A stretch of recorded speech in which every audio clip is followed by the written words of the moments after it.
What is fascism is not a dumb question, I think, because it's a very hard thing to define.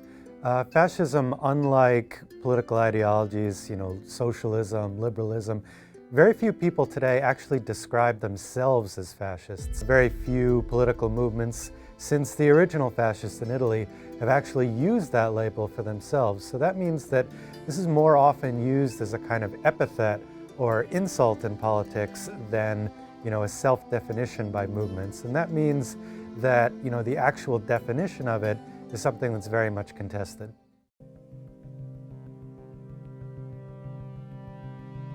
The original fascist party was led by Benito Mussolini in Italy, and actually this year is the 100th anniversary of Mussolini's famous March on Rome, which was basically when his party launched a coup and took over the Italian government.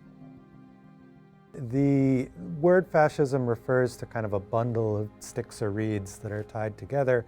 It's a sort of symbol that goes back to the Roman Empire, just sort of meant to connote kind of unity or strength in a group. Often as it's used, it just sort of means anybody who, poses a challenge to sort of modern liberal democratic values. Here in the US, you hear plenty of people on the left referring to Donald Trump and his followers as fascists. In the war in Ukraine right now, the Russian government often refers to the Ukrainians as fascists, trying to tie them back to movements during World War II. But plenty of people see Vladimir Putin's government, which has gotten closer to these kind of far-right nationalist ideas in recent years.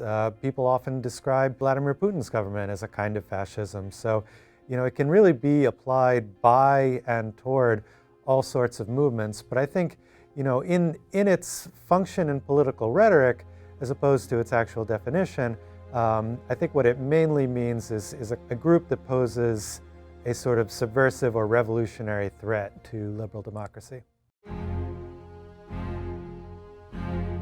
If you're going to talk about the actual movements that most scholars, agree were fascists, they share a few characteristics. One is a kind of emphasis on racial superiority or purity.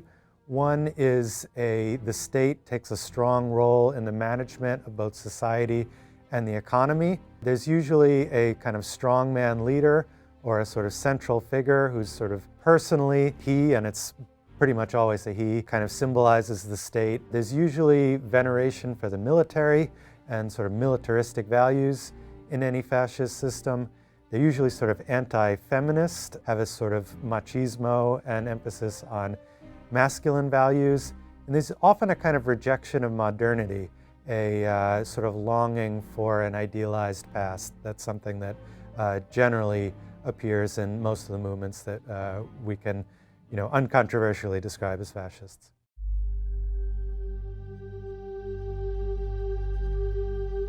There's certainly a rise in far-right nationalism, and I think that one reason this is something that is getting a lot of attention now, if you look at Italy today, Giorgia Meloni, the prime minister who just took power, her party, the Fratelli d'Italia, is actually sort of a descendant of another party that was founded by supporters of Mussolini. So this is a party that can trace its lineage, its direct political lineage, back to the original fascists.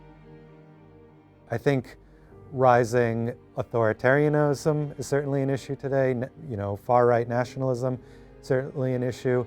I don't know that any of these movements are, sort of fascist in the classical sense, but I don't know that saying that actually means we should be less worried about them.